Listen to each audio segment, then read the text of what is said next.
Okay, everyone, am I audible? Just last confirmation.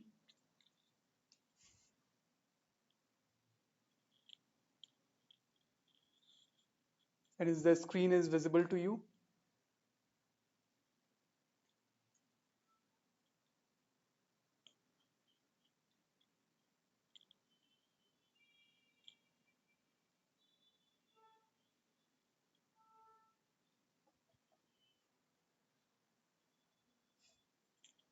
Just confirm we are starting.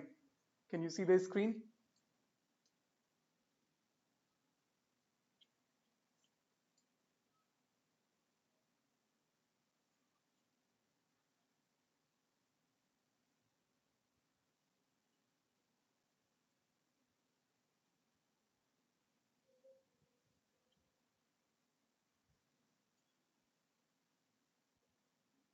Okay, now is it visible?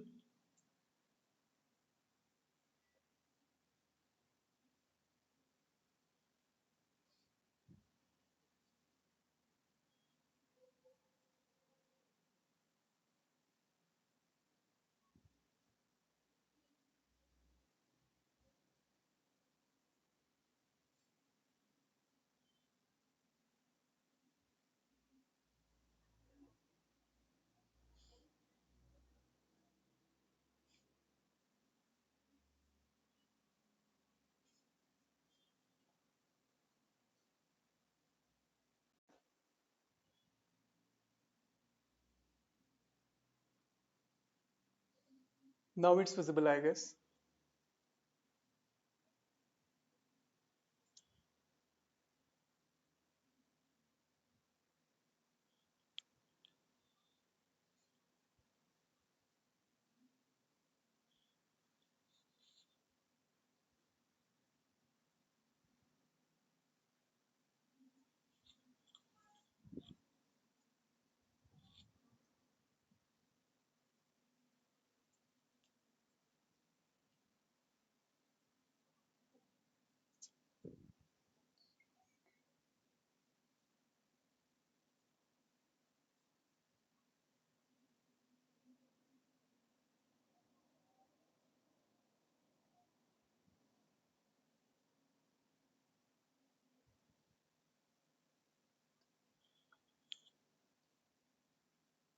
Now,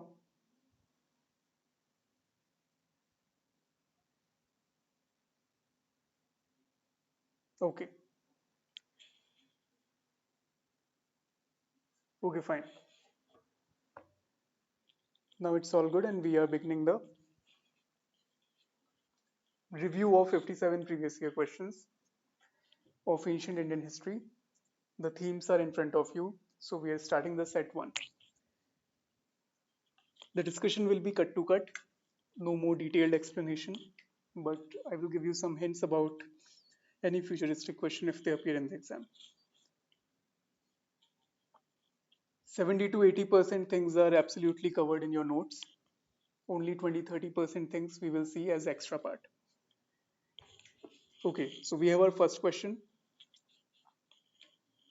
The set one is your sources. There are 25 previous year questions based on the sources, inscriptions, and coins. In the coins, as of now, you didn't get any question in the civil service exam, but in CDS, they are asking repeatedly. So you can get 1-2 on the coins also. So the first question we have, it is based on two things, dharma and rita. The question says the dharma and rita depict a central idea of ancient Vedic civilization of India. In this context, consider these two statements. Now, dharma was a conception of obligations and of discharge of one's duties to oneself and to others. Both the statements here are correct. These are simply defining these two terms. It's a kind of way of life during those days and what one people should do and one should not do. It is simply. And Rita kind of some rituals, some moral practices. So Rita was the fundamental moral law governing the functioning of the universe and all it contained. Asked way back in 2011, but the moment you see questions on Purana and Upanishad last year, we will discuss that too. So you can get this question also. And I'm betting a question on Dharma Shastra or on the Smriti literature in this coming up exam in the May. Okay, so what is Dharma? This is in your notes. It refers to simple thing, the proper ideal conduct of a person living in society. It's a course of action which leads to the fulfillment of the goals of human life. These goals, known as Purusharth, are Dharma, Artha, Kama, and Moksha. The concept of Dharma is closely tied with the idea of Sansar, which deals with the cycle of birth, death, and rebirth. So this was your first question. Moving to next. Which one of the following statement on the ownership, issue of ownership according to the Smriti literature? Dharma Shastra, Smriti literature, Puran, Upanishad, you are getting questions from almost everywhere.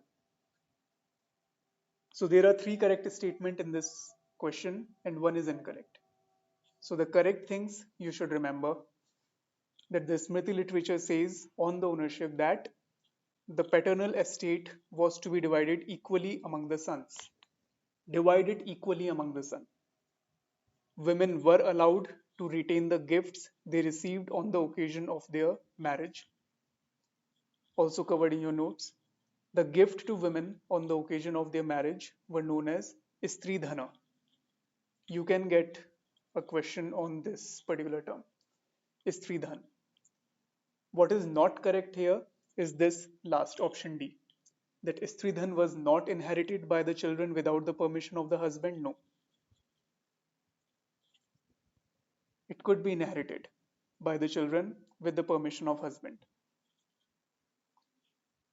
So this is the thing in your notes. They can ask you some random terms, Anuvedya and Sodaika, these two terms associated with da da da, three, four options. So the correct will be Istridhan. Now what these two terms signify? Anvadhya, it's a subsequent gift. That which is obtained after marriage from members of her husband's family and from the family of her father's kinsmen. And Sodaika, that which is obtained by a married woman in her husband's or father's house, or an unmarried girl from her parents or brothers. Stridhan term simply says women's wealth, various type of movable property given to a woman on various occasions during her lifetime, passed on from mother to daughter. That means it is inheritable. Now next question. Your last year prelims. There are no parables in Upanishads. Parables are simply good stories which teach you something. So of course Upanishad has many such stories. So it was wrong. And Upanishad was composed earlier than the Puranas. Absolutely yes. As you can see from this flowchart. Upanishad is part of Vedic text. Fine.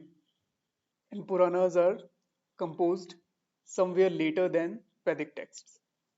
So obviously this statement is correct. Also from this flowchart you must remember the chronology of Tirukkural, this work, your Sangam text, favorite topic, Tipitakas. Fine. Dharma Sutras, Smriti, and this two Tamil epics, Silpadikram and Manimekhalai. They can frame a statement like this that Tirukkural and Silpadikram are not contemporary compositions of each other. So of course it will be wrong. All the three works, Tirukkural, Silpadikram and Manimekhalai are contemporary works composed around 550 AD, 500 to 600 AD in between. Fine, next question. Simple, plain, factual questions. You just have to remember this thing that the legend of Prahlad and his father Hiranyakashipu was first set out in. This story lies in Vishnu Puran. Prahlad and Hiranyakashipu. Next, very easy question. From where we have taken Satyamev Jayate motto? From Mundaka Upanishad. Next question, another on Upanishad. The theme of India's G20 presidency, Vasudhaiva Kutumbakam, taken from Maha Upanishad. Fine, back-to-back questions on Upanishads. Okay. Now moving to next one. Which of the following dynasties of South India issued their documents first in Prakrit and later in Sanskrit? Plain factual questions. The Pallavas of Tondai Mandalam. Tondai Mandalam is the region of southern India where Tamil speaking people resided for once. Next question. Now, this question appeared in last Sunday's exam in CDS, but I'm not sure about its answer because it is not a well framed statement. Like, if you read this statement, it is about Apabhransha, a kind of language, early known language. The first statement is saying that it appeared in recognizable forms by the 6th century. Now, what 6th century? AD or BC? Hence, we are not able to comprehend the correct answer of this particular question. Second statement that Apabhransha developed out of mixtures of regional vernaculars with the Prakrit and Sanskrit. We have evidences till Prakrit, but not sure about the Sanskrit. So if we consider this first statement as AD, it will be correct. But if we consider it as a 6th century BC, it will be correct. So this question is doubtful because just 6 centuries nothing. You need a unit, AD or BC. Fine. So moving to next question. Back-to-back hits on just two things, James Princip and Brahmi script. 16, 21, 2023, many questions. Which of the following had first deciphered the edicts of Emperor Ashoka? James Princip, everyone knows this from your same notes. The oldest script of Indian subcontinent, Harappan script. Oldest deciphered script, Brahmi script. Who deciphered it? James Princip. From where he read this inscription? Bharat inscription. Sorry, this is script on the Bharat inscription. He also deciphered the Kharoshthi script and he was also founder editor of Journal of Asiatic Society of Bengal. So this is the core fundamental thing. Ashokan Brahmi script was deciphered by the collaborative efforts of, these were colleagues of James Princip, Charles Wilkins, Captain A. Troyer, W.H. Mill, J. Stevenson, James Princip, and you are getting, why I'm emphasizing on these names, because you are getting the names of these random Britishers who did a lot about archaeological endeavors or to just unearth the historical legacy of the country they had to rule. Fine, so keep these names in the mind. You are getting many more names in the archaeology questions also, we will see. So the final step in the decipherment of Brahmi script took by James Princip in 1837. But I'm emphasizing on this statement since last 2 years. They can ask you the name of George Tanar because he was the person who identified the name as Ashoka. Because James Princip read, okay, this is Devanam Piyadasi. But who is Devanam Piyadasi? So he was Ashoka, and this was identified by particularly George Tanar, not James Princip. So you will get an option both these names, but the correct answer will be George Tanar. Just read the statement carefully of the question, then answer. They will confuse you on this. Another stylized, ornate form of the Brahmi script referred to by scholars as Shankhalipi. Fine. So again, the question was simple. James Princip is given credit for deciphering.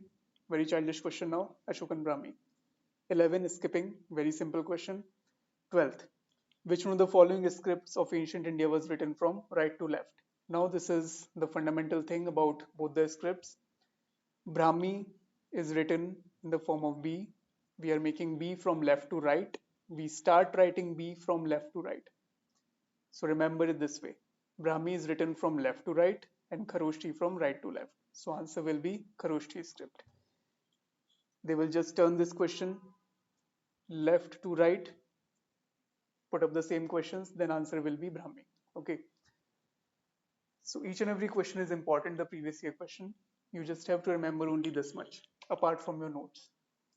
Don't run after random MCQs of coaching institutions. It won't be worth it that much. Next question. Ashokan inscriptions in Afghanistan was written in which one of the following scripts? Greek, Aramaic. Both the Brahmi and Kharoshthi scripts can be described as semi-syllabic and semi-alphabetic. Remember this, they can put up as a statement. Ashoka's Shahbazgadi and Mansehra inscriptions are in the Kharoshthi script. Kharoshthi written in the northwestern region. But Afghanistan and all that region, we found the inscriptions in Greek Aramaic script. Now the next question. So much detailed and a mammoth question. Appeared most recently in 2024 ND exam. About Indian inscriptions. Now we have all the questions on inscriptions. Much more random, very bouncer, like such lengthy questions too. Three statements saying the earliest inscriptions are in Sanskrit. No, absolutely not. Kharoshthi script used in inscriptions in the northwest was deciphered with the help of coins of Indo-Greek kings who ruled over the area. Yes. Most of the inscriptions mentioned grand, unique events and routine agricultural practices do not find mention. Yes. So this is a blend, verbatim two statements they have taken, one from Upinder Singh and one from your 12th NCERT. Fine. The decipherment of Kharoshthi was easier because of the availability of biscript coins in Greek and Kharoshthi issued by the Indo-Greek kings. Now, agricultural practices and the joys and sorrows of daily existence find no mention in the inscriptions. They focus more on them, not on grand unique events. They just rephrase this statement from NCERT, one very simple statement and one from Upinder Singh, and they frame up a one question. Here is the importance of your all the sources, NCERT, your notes, and very common history, which you already know. Moving to next question. Which one of the following political centers find a mention in Ashokan inscriptions? Ashoka established many centers as their capitals also. So the Mauryan Empire divided into provinces under various governors. At least 4 provinces, southern with its center at Suvarnagiri, northern one headquartered at Takshila, western one Ujjaini the headquarter, and the eastern one at Tosali. So all these 4 centers are important as the 4 provinces of Mauryan Empire. One they asked, Suvarnagiri. They can give you 3 random options and which is not, so prepare for that question too. Now next question, very random question when it appeared. Name the location of the musical inscription containing groups of musical notes arranged for the benefit of his pupils by a king in the 7th or 8th century AD. Answer is Kudumiyamalai. Straight from your notes. Inscriptions reflect the history of languages and literature, and a few refer to the performing arts.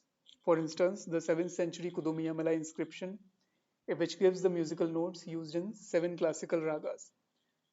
Now, what they can ask you now, just ahead of it, from this particular paragraph, that inscriptions from Tamil Nadu refer to the performance of various kind of dances. The pillars of the eastern and western gateways of the Nataraja temple at Chidambaram have label inscriptions describing the dance poses of 108 sculpted figures carved on them quoting verses from the Natya Shastra of Bharata. Location and the text. They can ask question on any one of these. I am expecting, that's why. Moving to another question on inscription. Which one of the following inscriptions record the history of a guild of silk weavers? Mandsaur inscription. Straight from your notes, sorry, not from the notes. This is from the book, same Upinder Singh. It tells you that there was mention of a guild of silk weavers of Lata in Gujarat. During the reign of Emperor Kumar Gupta I, all these things happened and inscriptions were written, which was discovered at Mandsaur. It was composed by Vatsabhatti. He was a devotee of Surya. At least remember if they frame any spin-off question, so it can be on the composer of this particular inscription, Mandsaur, Vatsabhatti. It talks about the guild of silk weavers. Okay. Moving to next question on inscription. The famous Hathi Gumfa inscription of Kharvel mentioned that in the 11th year of his reign, Kharvel destroyed a confederacy of Tamil states. They can frame a question from this particular term. What this term signify? Tramir Desha Sangatham. So it is confederacy of Tamil states. Fine. You are finding question, question, question, many questions out of one single question, which had long been a source of danger. How old was this confederacy of Tamil state at that time? Very random, very bizarre question. The correct official answer is 113-year-old. But remember this thing, they can put up a question in form of glossary. Next one. On the inscription, this is quite easy, but appeared in 2024 CAPF. The Junagadh inscription goes on to tell us that during the reign of Rudradaman in the year 72 of the Shaka era, there occurred a terrible storm. What would be the time in CE? Kind of conversion from Shaka era to AD. So what would be the time in CE of the occurrence of that terrible storm? Simple, 150 CE. Mentioned in your notes, a very important inscription. They can ask a question on Sudarshan Lake too, on Rudradaman, the king. Because at Junagadh you are finding mention of three kings, Rudradaman, Chandragupta Maurya and Ashoka. Fine, so keep this thing in mind. This inscription date back to 150 CE. It records that the construction of a water reservoir called Sudarshan Lake was begun during the time of Chandragupta Maurya and completed during the reign of Ashoka. Rudradaman repaired it and all these things. Next question. Which one of the following statement is correct? Brahmi, used for writing many Ashokan inscriptions, shows local variations. Yes, we saw the mention of Shankhlipi, another form of Brahmi. So yes, absolutely correct. But they go to the scripts of Middle Eastern countries beyond India. So this is way more detailed question. The system of hieroglyphic writing was developed in ancient Mesopotamia? No, in ancient Egypt. The system of cuneiform script? Yes, in the Mesopotamian region in Iraq. Even if they say the cuneiform writing developed in the ancient Mesopotamian region, yes, Iraq lies in the Mesopotamia. An ancient script, Kharoshthi, was widely used in southern part. Absolutely not. This is very childish thing. Of course, in the northwestern part of India. So this is straight from Upinder Singh. The cuneiform script of Mesopotamia, ancient Iraq, was invented in this year, and Egyptian hieroglyphics 3100 BC. So Egyptian, they can also frame one such statement like the Egyptian hieroglyphs, they are much more earlier than the cuneiform script of Mesopotamia. No, Egyptian hieroglyphs appear later than Mesopotamian cuneiform script. Okay, so just frame endless statements in your question which can appear in the exam. Now this is a very lengthy, very painstaking question to answer. So close statements, so close matches. 6 inscriptions, 2 texts are also here, and their random time period. Prayag Prashasti by Harisena, Chinese traveler Fayan's account, this, Mudra Rakshas of Vishakadatta, Harishcharita of Banbhatta, Ahol Prashasti of Ravi Kirti, Kaviraj Marg of Amok Varsh. Okay. So we have three texts here. Mudra Rakshas, Harishcharita and Kaviraj Marg. In the set of authors and their compositions, we will see many texts and their authors, and in medieval India, they ask you many questions out of this particular author written which text. Okay, so be prepared. This theme is very age old and is still in trend, so you can get a question out of it too. So anyway, but this is about the time period, so it makes it quite tough. Prayag Prashasti, yes, 4th century AD, Harisena composed it. Chinese traveler Fayan. Fayan is coming up around 4th, 5th century AD, not in the 6th century AD. So approximately 4th, 5th. Mudra Rakshas composed, yes, 5th century AD. Harshcharita of Banabhatta and Ahol Prashasti. These two are contemporary, 7th century. Ahol Prashasti Ravikirti, 7th century AD. Kavi Rajmarg, 8th century, no, it's 9th century, as mentioned in your notes too. That Amog Varsha written this Kaviraj Marga, the earliest known Kannada work, and it's written in 9th century AD because he was ruling around 850 AD. Okay, so so when Huensang and Weizsäng came in 629 AD, and very, I'm not expecting you to remember this much, but try to just at least have some sense out of this particular question that okay, this much you have to remember. If it comes, you can answer. Otherwise, it's not feasible to remember so many dates and these centuries. Next question. Now on the coins. You not got a question on coins in the CSE as of now, but you can.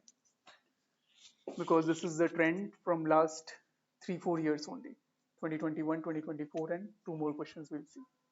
The first coins to bear the name and images of rulers were issued by Indo-Greeks. Same question repeated in 2024. First coin in Indian history bearing the name and images of rulers were issued by Indo-Greeks. Slightly they changed the language, same question. Now this is the key terms. I hope you know this. Inscriptions, a study known as epigraphy, and the coins, numismatics. They can ask. They can ask you, so this is pretty simple thing. Now, a very bulky question on coins. Which one of the following statement with reference to the ancient Indian coins is not correct? So these three statements are correct, which you should remember, that the Indo-Greeks issued the first coins bearing the name and images of the rulers. Can you see these two questions? The statement of these questions, they frame as a statement of option in 2023 CAPF, 2022. So 2021, 22, 23, 24. They are asking questions in other exams, but not in the CSE. So there are high chances you get a question on numismatics from the coins. It will be around this, only these statements. So remember, the Kushan, everyone knows this, the Kushan issued the first gold coins. Sorry. These Kushan gold coins have been found from several sites in North India and Central Asia. Absolutely correct. But what not correct is this, option C. The Kushan gold coins were different in weight from the coins issued by contemporary Roman emperors. No, there had a lot of similarities between the Kushan and the Roman Empire. So their coins were also quite similar in making technique, in the weight and pattern, everything. So the Kushan were the first dynasty of the subcontinent to mint large quantities of gold coins. Their silver coins, they also minted the silver coins. They can frame a question. But the quantity was lesser than the gold coins. And some coins with the word Negama seem to represent coins issued by some merchant guilds. Certain Takshila coins with the legend Panch Nekama, you can get this term, may have been issued jointly by 5 merchant guilds. You got this statement as the statement in one of the options in 2022. This question says, which one of the following statement about coins struck during 200 BC to 300 AD in the Indian subcontinent is not correct? So 3 are correct. Learn from these statements. The Indo-Greeks introduced bilingual and biscript legends of their coins. Yes. What is biscript? What is striking of the coins from both sides? I mentioned in the notes. The archaeology section is just getting hyped year by year. So read these things from the notes. The Kushans minted large quantities of gold coins as well as copper coins of low denomination. Yes. The Satvahans issued coins of silver, copper, lead, and potin. Potin was also a metal. So yes, Satavahanas known for minting lead and potin coins also. This was their specialty. Now, absence of Negama coins suggests the declining power and authority of merchant guilds. No, we found this thing that there were presence of so many merchant guilds, and we are finding mention of something called Panch Nekame, merchant guilds of 5 sorry, 5 guilds of various kind of merchants. So there was no absence, there were presence of Negama coins and the merchant guilds too.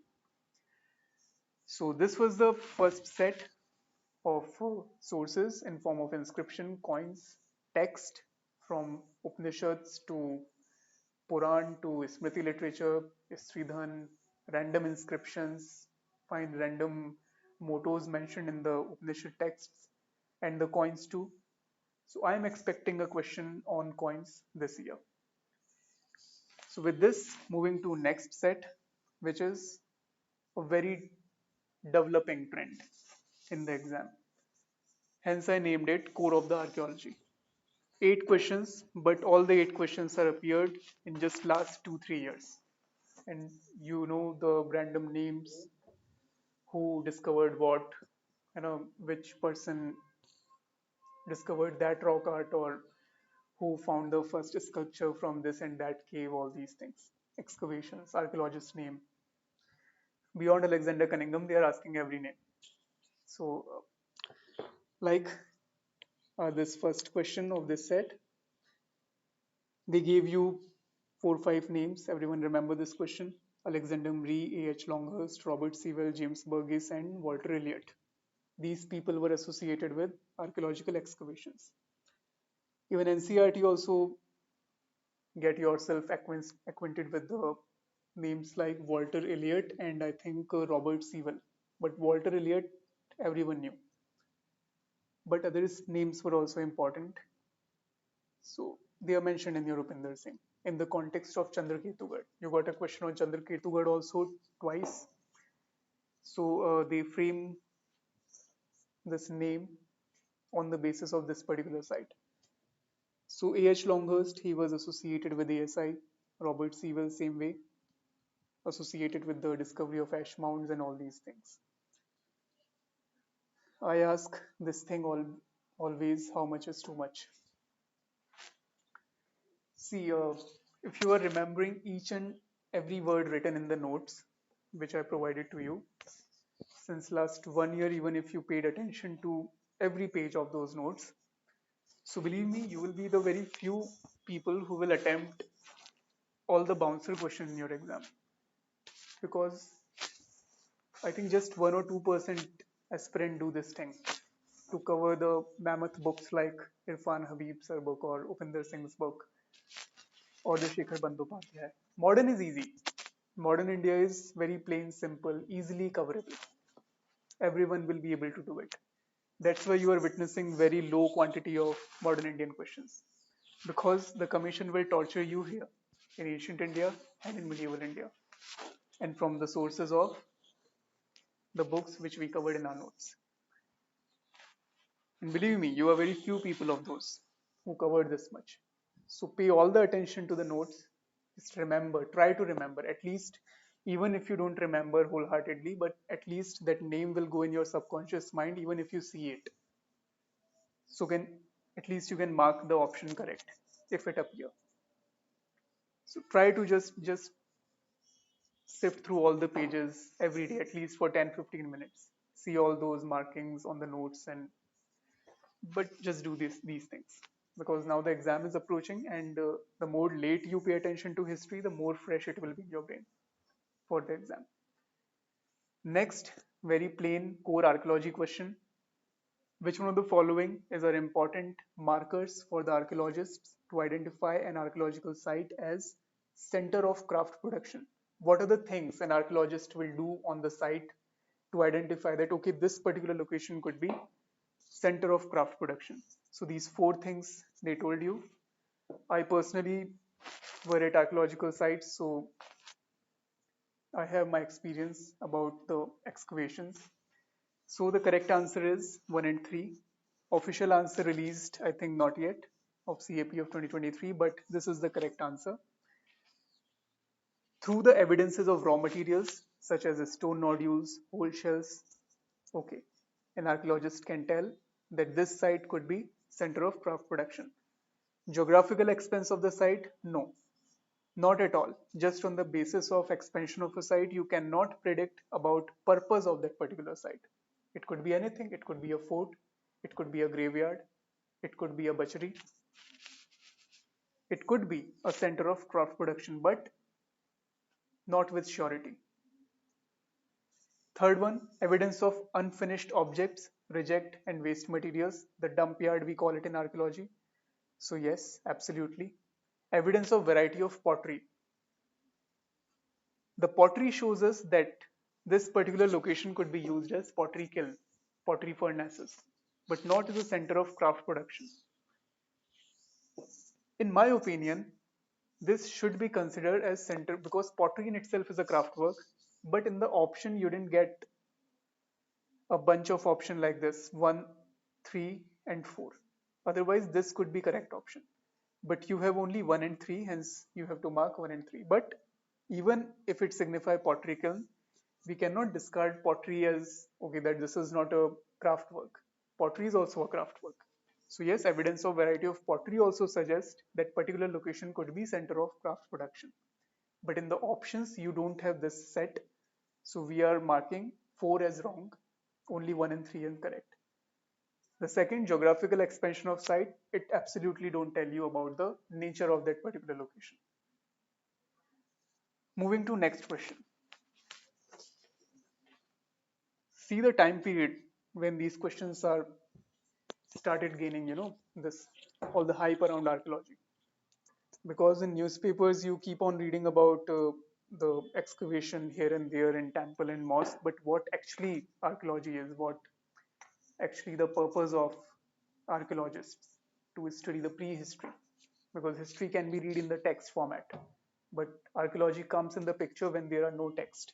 There are tools, there is a stone, there is pottery, there is fire, there are caves, rock art. So these things also speak. So our ancestors also, used some techniques to make those tools. So one such question on this fundamental core technique called Levallois technique. It refers to making, it is not associated with the pottery, it is tool making technique, not pottery. So it is wrong. It refers to making prehistoric flake tools. Yes, tool making flake tools. It is absolutely correct. So this is the box. Beyond these two statements, you must remember this thing that the core of Levallois flake tools, sometimes referred to as tortoise core. Okay, they can ask you this term and they frame some random statement around it. Okay, so only this much you need to remember from this box. Next question, quite more detailed. I covered it in the notes. Reference to the Paleolithic tools. Two statements. Isampur was a well-known center of stone tool manufacture, yes, located in Gulbarg. So many information. It was a center of stone tool manufacture, yes, located in Gulbarg district, Karnataka, yes, was situated along the small seasonal stream known as Kamata Halla. They will go further, okay, surrounded by this so and so XYZ valley, okay. So there is no end. Sometimes I laugh, but you have to remember what was it, in which state it is, and on on the bank of which river stream. Kamatahalla. This is very petty tributary of which major river it is. I have not done research for this level, but again the same thing. How much is too much then? So a Paleolithic blade is a fake. Oh, sorry, it's not. It's flake actually. I forgot to proofread it. It's flake tool, the length of which is more than twice its width. My goodness. Yes, it is right. This is the box in your notes too. Isampur. So the basic question is on Isampur. You are getting questions in this format also. This is the site, state, and I think the prominent finding from that site. So the pair of 4 locations and two informations on that particular locations. So there are endless ways to frame questions. So you just have to pay heed to each and every information mentioned in your notes. Isampur, it's a Paleolithic site, Karnataka. Due to tools abundance here, it seems that Isampur was one of several hubs of stone tool manufacture in the Hunski-Baichal Valley,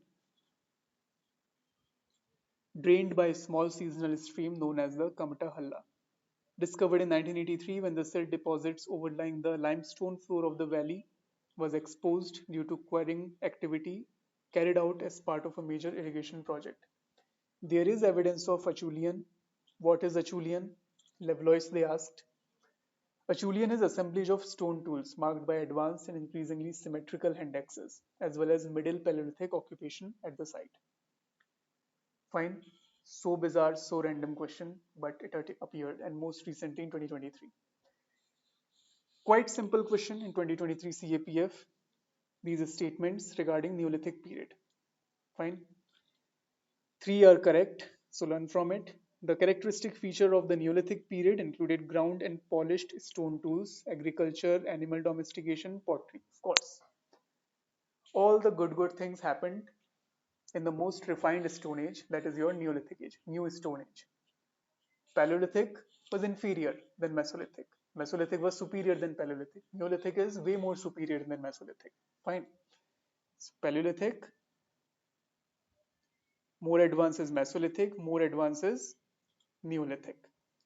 So we'll get all decent, all very fine classic things in Neolithic age, not in the Paleolithic. Very simple statement. Neolithic period is also known as absolutely very childish statement. Everyone knows New Stone Age. Earliest evidence of agriculture is found from Mehergarh 8000 BC.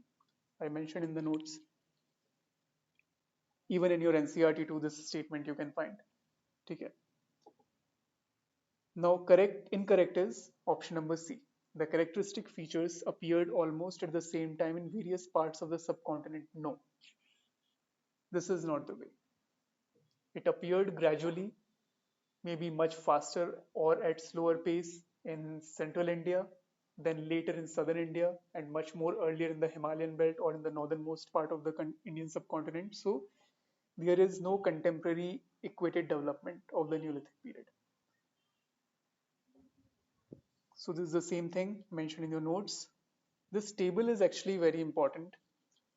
Do observe that flowchart of those southern texts and Upanishad Vedang.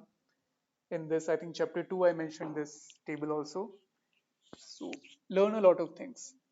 Lower Paleolithic is divided in three periods: lower, middle, and upper. In which geological age they were? Pleistocene age. And the Mesolithic Neolithic lies in the Holocene age. Typical identification marks of these ages are: in the Paleolithic, we found simple pebble and core tools like hand axe, cleavers, chopping tools. In the Middle Paleolithic, we are finding flake tools prepared from the core techniques such as Levallois. Fine. In the Upper Paleolithic, more refined.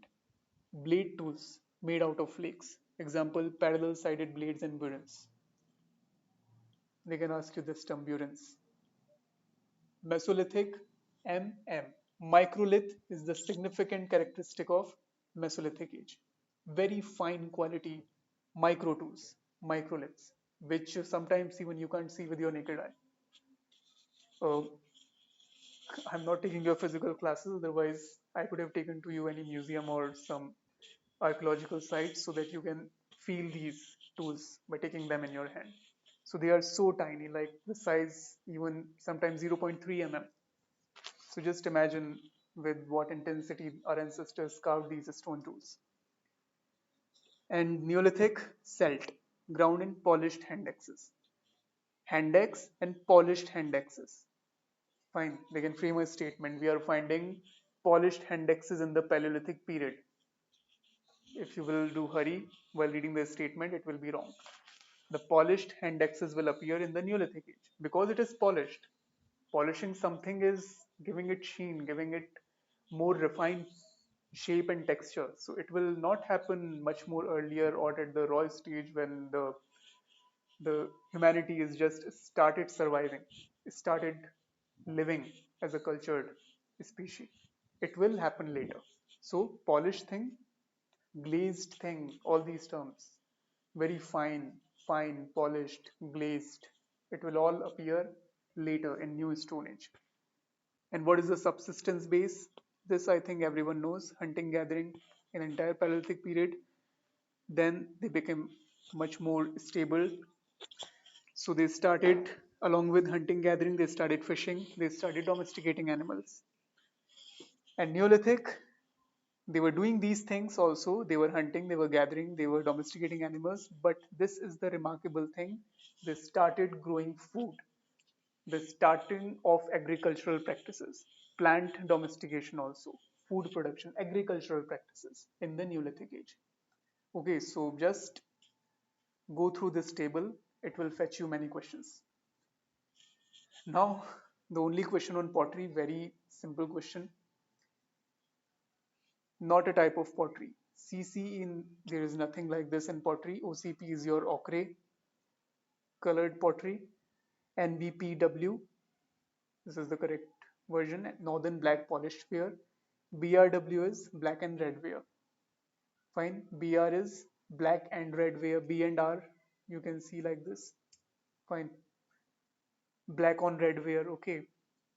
Red and black. So there are, but these three are flagship: OCP, NBP, and BRW. I covered in your notes also. So if you are remembering that much only for pottery, you are doing great thing. Now, something on pottery from Harappan region. There is a great variety of pottery, including black on red, grey buff, black on red wares. Kot Diji has distinctive pottery with depiction of the horn deity. You can get this. The general picture presented. Okay, now you have a lot more things on pottery in your notes. So also pay heed to that too. Next question. Consider the following statements about the Jorve culture of the Deccan region. It covers particularly the whole of modern Maharashtra except the coastal Konkan district. Yes, correct. The Pravar Godavari Valley seems to have been the nuclear zone. Yes, this valley known for the Deccan region. And the larger sites of this culture yield evidence of shifting agriculture. No, there were evidences of permanent agriculture, not shifting, not transferring agriculture. From your Upinder Singh same book, not covered, I think covered in notes of second edition, but it was not in the earlier edition. Straight verbatim statements from the Jorve culture of Deccan. It is covering particularly the whole of modern Maharashtra except the coastal Konkan district. Pravar Godavari Valley seem to have been the nuclear zone of this culture. The main excavated sites of the Deccan, this Jorve culture sites are Damabad, Inamgaon, Theur, Songaon, Chandoli, Bahal, Prakash, Jorve, Nevasa. If you can't remember these many sites, but remember these three: Prakash, Damabad, and Inamgaon. Why? I simplified here. They can frame a question in which river valley they are. Prakash is in Tapi Valley, Damabad is in Godavari Valley, Inamgaon is in Bhima Valley. Okay, and also mentioned they were practicing permanent agriculture, not shifting agriculture. And last question, as I was saying, they are putting emphasis on the name of various archaeologists, the British archaeologists who contributed a lot to the Archaeological Survey of India and in unearthing the buried past of Indian subcontinent. So one person was Alexander Burns. I think they mentioned this thing in your earliest question. No, it was Alexander Ree. So I think UPSC has a lot of fascination with Alexander, but not asking on Alexander Cunningham, Alexander Ree, now Alexander Burns. But this person is not associated with the discovery of first rock painting in India at Sohagi Ghat. It was Mr. ACL Carlyle. Fine. Exact statement from your notes. The first rock paintings in India, and in fact anywhere in the world, I'll say, were discovered by ACL Carlyle. Who was he? I think UPSC will bear you on this front. He was an assistant surveyor with the ASI.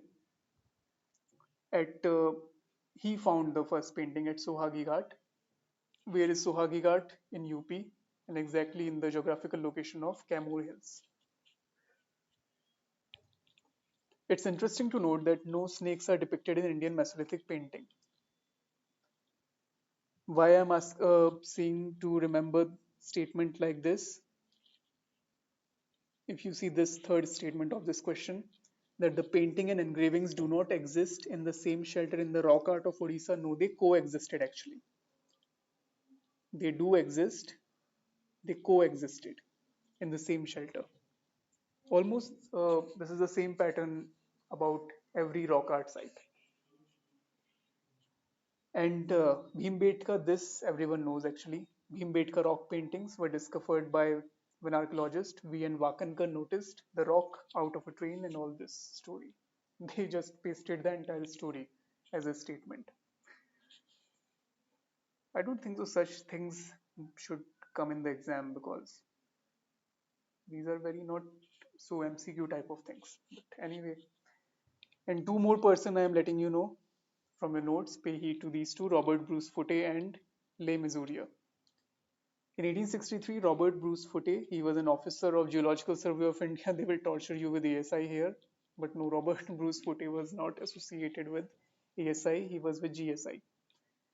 The first Paleolithic tool discovered in India at Pallavaram near Madras. The Pallavaram hand axe was not the first prehistoric tool discovered in India. In 1856, Lee Missourier, he was a railway engineer, had found a small chert arrowhead near Nyaguri village in central India. So I'm not threatening you or you know just diving you in the arena of fear, but these are the scenario. This is the scene. You are getting questions like this, so prepare at this front too. They can ask you ASI or GSI or some railway engineer. Even they can torture you on the professions of those particular persons. So better be prepared. Now set number 3. Evergreen topic, but not getting many questions since last 1 or 2 years. Whatever you are getting, you can consider as question of current affair too. Like for example, Dhoravira, what we will see. But we had some very debatable questions also, very simple questions and very tricky questions based on Harappan civilizations. So our beginning our set number 3, the Great Harappans and the civilization. Regarding Indus Valley civilization, consider these two statements. Both are simple and correct. It was predominantly a secular civilization. Yes, Harappans were secular. And the religious step elements, though present, did not dominate the scene. Yes. During this period, cotton was used for manufacturing textile, very simple thing. Harappans made cotton and woolen textiles. Mesopotamian texts mention cotton as one of the imports from Meluha. What is Meluha? An area which include the Indus Valley. Traces of cotton cloth were found at Mohenjo-daro also. Second question, which of the following characteristics the people of Indus Valley civilization? Which of the following characterizes the people of Indus civilization? They possessed great palaces and temples. Always remember there were no evidences of temple in the Harappan age. Harappans worshipped both male and female deities. Yes, we are finding many terracotta figurines of male and female mythical figures. So yes, they were used for worshipping. Harappans employed horse-drawn chariots in warfare. No, they were not aware of this animal, and after 2013, they framed some very bizarre and very debatable question in 2017. I personally experienced it. So yes, remember this thing that there was no temple. Okay, moving to next question. The horse, very mythical, very debatable, very confusing animal till now. So this was a combined question of Vedic age and Indus Valley civilization. So considering these two periods, which of the following statements is are correct? They have given you 3 statements. Rigvedic Aryans, and they were comparing to each other. That Rigvedic Aryans used the coat of nail and helmet in warfare, whereas the people of Indus Valley civilization did not leave any evidence of using them. No, we were also using. Rigvedic Aryans knew gold, silver, and copper, whereas Indus Valley people knew only copper and iron. No, we were also aware, so his statement is wrong. Rigvedic Aryans had domesticated the horse, the most troublesome statement, very debatable till now.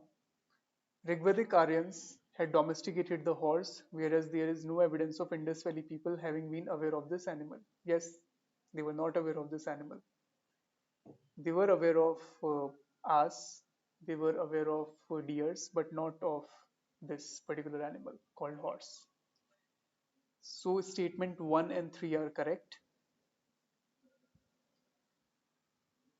And your this table of import and export help you to answer this question, what we were importing and what we were exporting. Okay, so look at this table in your notes in detail. So the issue of horse is still very controversial.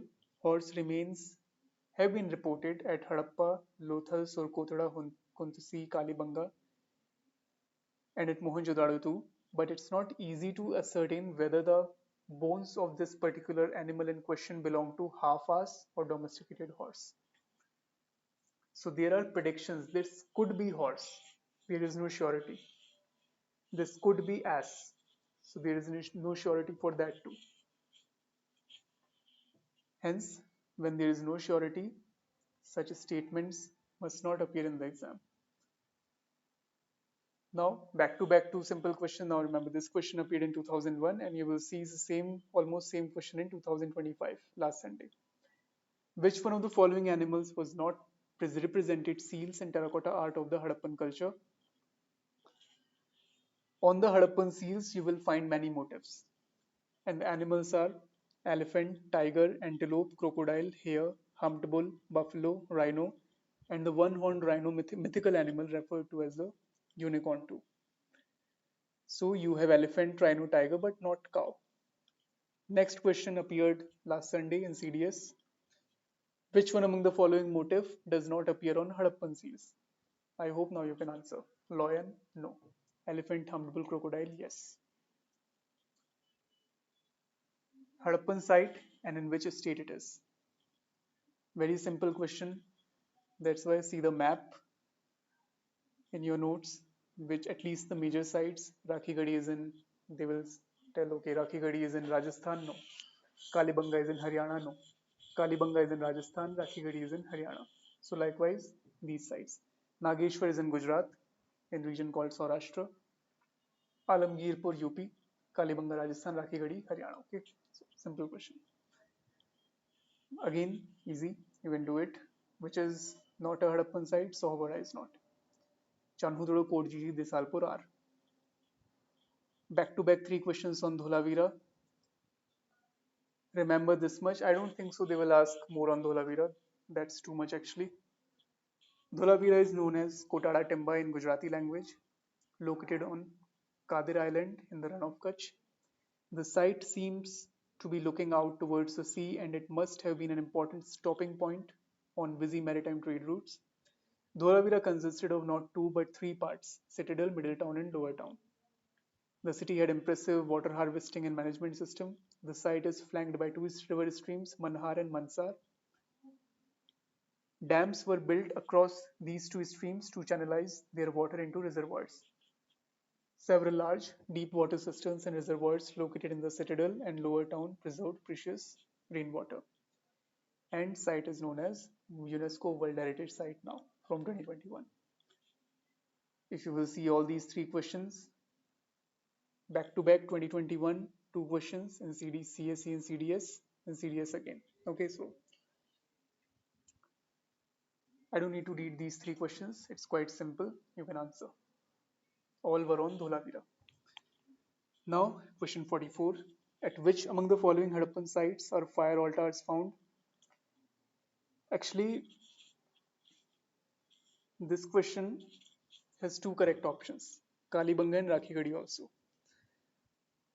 Fine, but majority of the fire altars are found at Kalibanga. So if you will find the better options, so of course it will be Kalibanga. But we have evidences of fire altars at Rakhigadi too. Now this, most of the mature Harappan sites in the region, Cholistan, had been abandoned during. Even if you don't know this location of this particular site called Cholistan, just focus on this mature Harappan sites. The phase is mature Harappan. So if you remember this particular thing that okay, The early Harappan phase was from 3000 to 2500 somewhere. Mature came from 2500 to 1900, and late Harappan from 1900 to 1300. So you can easily jump on this option that 1800 BC. Again, very closely knitted options. This questions should not be asked, but this is right in front of you, appeared in 2021. So remember from what is the time bracket of early, mature and late Harappan phases. 3200 to 2500, 2600 to be precise. Early Harappan, 2600 to 1900 mature Harappan, and 1900 to 1300 late Harappan. Okay. Next, which one of the following Harappan centers is specialized in making shell objects? Answer is Balakot, straight from the notes covered. Nageshwar in Gujarat was exclusively devoted to shell working and specialized in making bangles. Chanhudro and Balakot were important centers of shell work. Okay. Next, and I think last question of this particular set. Terracotta models of the plough have been found at sites in Cholistan and at Banavali. Yes. There is evidence of ploughed field at Kalibanga associated with the mature Harappan phase. No. In early Harappan phase. This is the significant notable finding of Kalibanga, that we discovered a ploughed field from early Harappan phase. And the ploughed field at Kalibanga had two set of furrows crossing at right angles to each other, suggesting two different crops were grown together in it. A kind of mixed cropping evidences at Kalibanga too. Okay, so with this, we are done with set number 3. Moving to Vedic age now.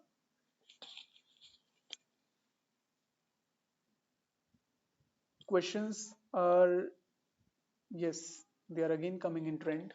In CDS 2025 last Sunday, they asked you 2 questions from Rig Vedic age. Let's see them one by one. Who among the following was a Brahmavadini who composed some hymns of the Vedas? Lopamudra. Who were Brahmavadinis? They were some women who strive for the highest philosophical knowledge of Brahman. Some prominent female Brahmavadinis were Lopamudra, Ghosha, and Maitreyi. Next question. Which one of the following statements about Rigvedic goddesses? They asked you a question on god and goddesses also. Okay, I'll cover it later. Now first see this question. Which one of the following 4 Vedas contain an account of magical charms and spells? Easy one, Atharva Veda. Next, the religion of early Vedic Aryans was primarily of worship of nature and yajnas. There was no bhakti movement at that time. Worship of nature, yes. Image worship, no. Hence, worship of nature and yajnas. Some yajna in the Rigvedic age involves the sacrifice of animals. The goal of Rigvedic sacrifices include wealth, good health, son, and long life. All those good things. Some sacrifices were simple, some other required the participation of ritual specialists. You can get a question from this. 7 types of sacrificial priests are mentioned in the Rigveda: Hotri, Advaryu, Agnid, Maitru Varuna, Putri, Nishtri, and Brahman. I again repeat, these are the name of sacrificial priests who conducted these ritualistic practices in the Rigvedic age. And they are Hotri, Advaryu, Agnid, Maitru Varun, Putri, Nishtri, and Brahman. The Rig Veda does not mention temples or the worship of images of deities.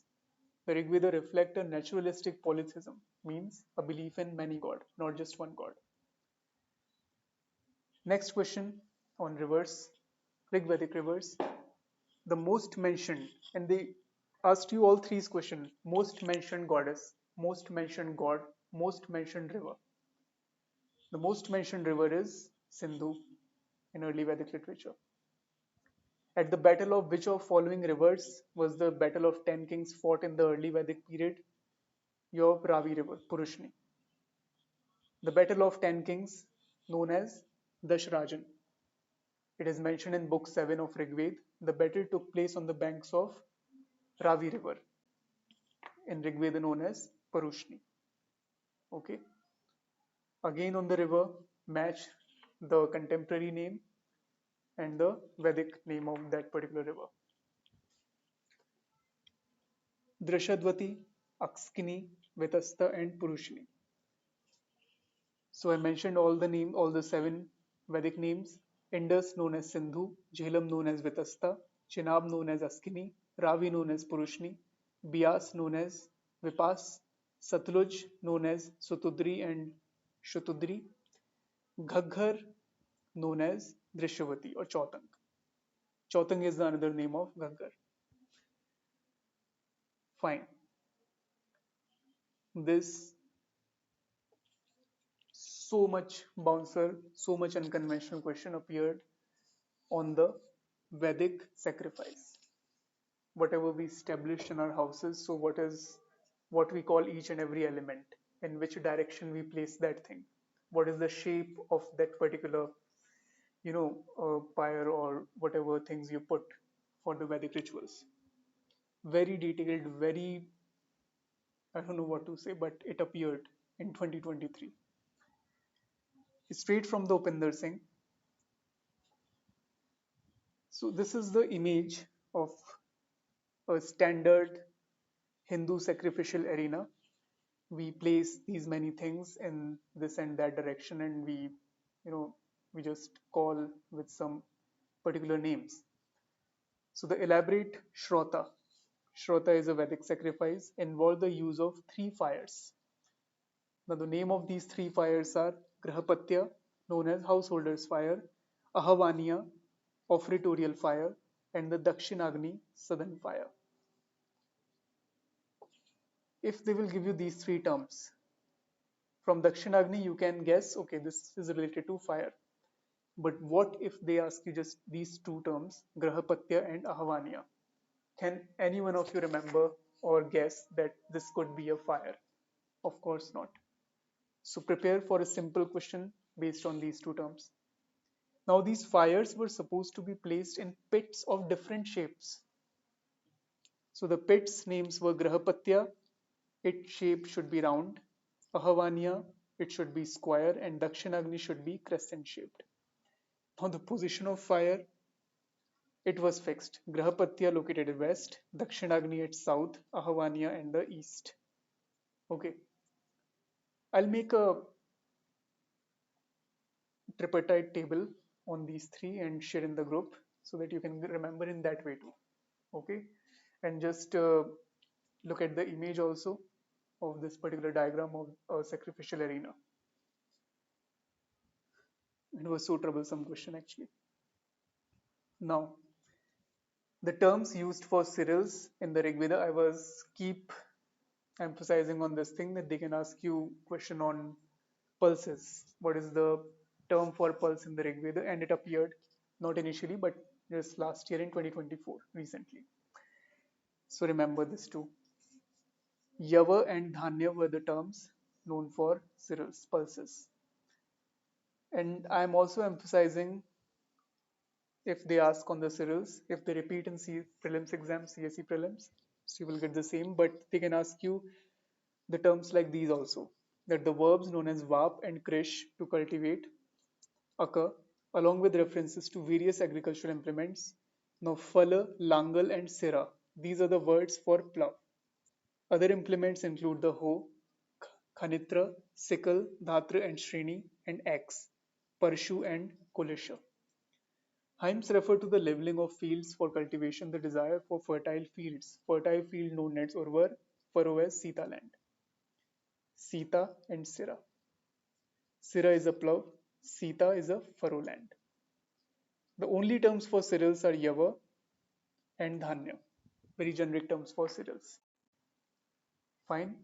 And just wait, who is joining?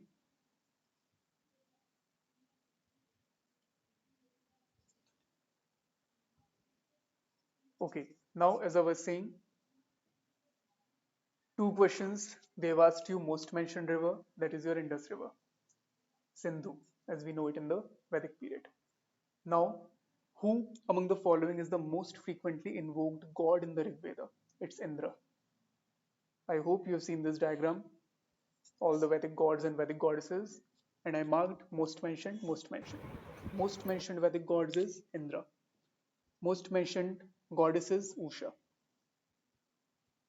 They ask you question on female goddess also, and this is our last question for the day. Uh, yes, this question. Which one of the following statement about Rig Vedic goddesses is correct? We not asked you which is the most mentioned god. It is Usha, but it is way more difficult. That Usha represents freedom from sickness. No. Shivali bestows children. Yes, it is correct. Aditi is goddess. No, what they are actually. Aditi is goddess of eternity, mother of gods, and just to bestow freedom from the evil, harm, and sickness. Usha is the goddess of dawn.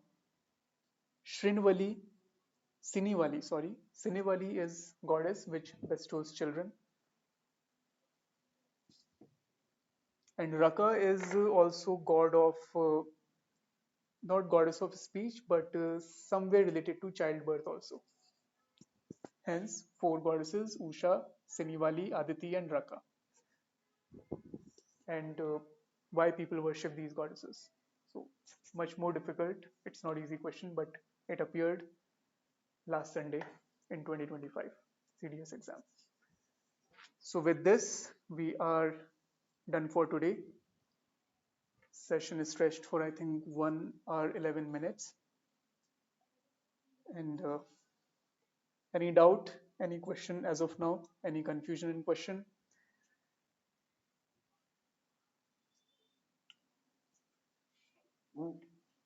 Will you be able to confront such questions? Are you gaining any confidence? Do let me know. This recording I will upload in the YouTube on my YouTube channel so you can listen. I will try to record the screen also tomorrow. I will do something. But as of now, you will get the MP3 of this first video. So any doubt or I'm closing then?